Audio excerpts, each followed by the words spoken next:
because he wanted to buy a house. He wanted to buy a house with his wife and his kids.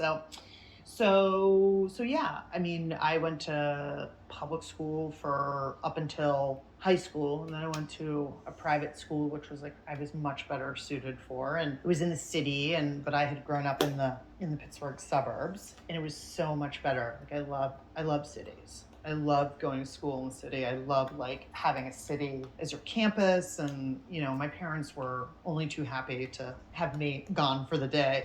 My parents were very like, it was the independent kind of like, you want to go out for the day and ride your bike, just be back by dinner. I've had a very loose childhood. But then my mom put me in like every sport possible. She was like, I think you have too much energy. Like, let's spin some of that out. My dad is like a loud, boisterous, like big laugher, and my mom is like a quiet, introverted lady. So some of who you are obviously came through being raised in a family where there was all these different activities going on. Yeah, I mean, I think it was really lucky in that, they keyed into the fact that I needed to be active, and that I had athletic ability. And now I feel really grateful because I played a sport in college.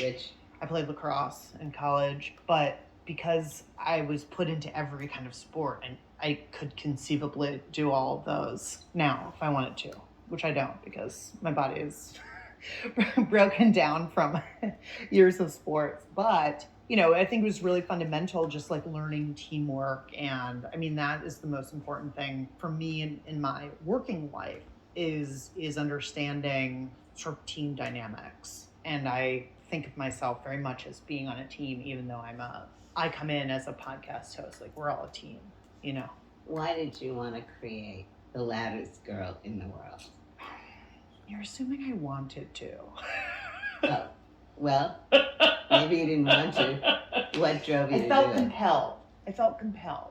So it's a narrative memoir podcast about my experience being diagnosed with autism when I was, 42. I'm now 44. And when I was looking around for resources, when I was thinking about getting a diagnosis, when I was trying to learn more about it, there was just nothing that I found that really spoke to my experience. Not that I need something to speak to my exact experience, like that doesn't exist, but I'm too old for the sort of YouTube, TikTok native, there's endless videos on there of people talking about their experience on the autism spectrum. And then, there were some books, some memoirs, like Temple Grandin is typically speaking to people who are not autistic, to parents of kids who are autistic. Like, there was nothing that was for me, I felt like. And I felt like I really wanted to have something that I could relate to. And so I just made it myself. But I did really feel compelled, like it wasn't fun. It was terrible. Like, don't do work about yourself. It's the worst. That's very interesting, actually, because why was it so important for you to get an identity of autism? You mean like a diagnosis, or like have it affirmed? Yeah, I mean, it's a diagnosis, but it feels to me also like it was something that you knew was in you. There was something going on that was different. Yeah. And in choosing to do a program which is focusing on autism, it's really going beyond just being diagnosed. Like, you're digging into it much more deeply. Yeah. I mean, I think, look, I've been doing therapy for a bajillion years, right? And one of the things that kept coming up was this feeling that I had that I was sort of always bad and always wrong and always doing something like, I was not good, right? And a lot of that was because, like, too loud, you're too much. My behavior was always problematized, right? As opposed to like, well, yeah, she's really chatty, but that's a good thing because of this. It was always like, Lauren has a failure to maintain self-control, How did your parents respond to that? You mean like in school? Yeah.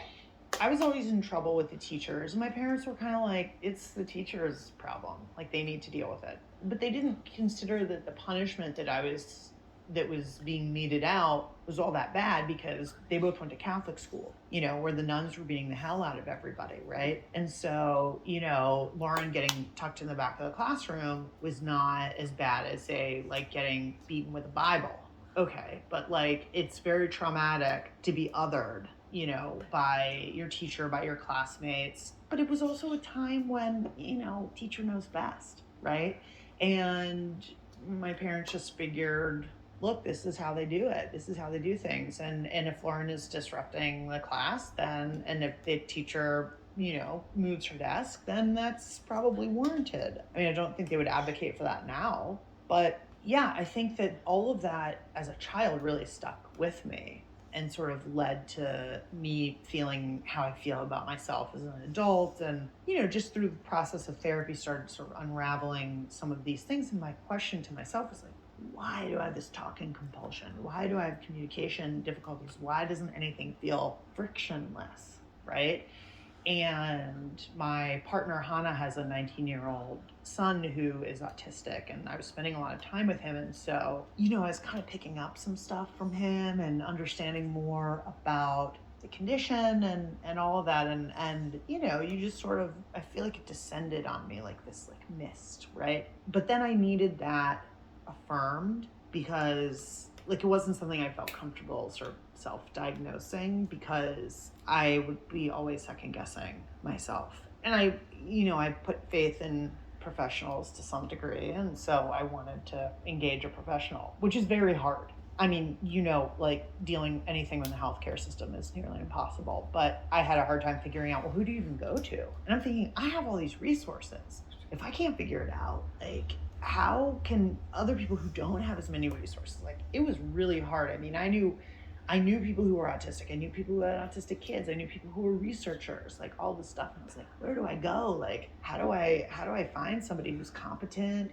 and who doesn't cost like $12 billion, Because insurance surely does not cover diagnostic evaluations. So You were in elementary school in the 80s, right? I was. And so Section 504 and the IDEA were both operative, although relatively new. Mm-hmm. Did anyone ever, do you know? No.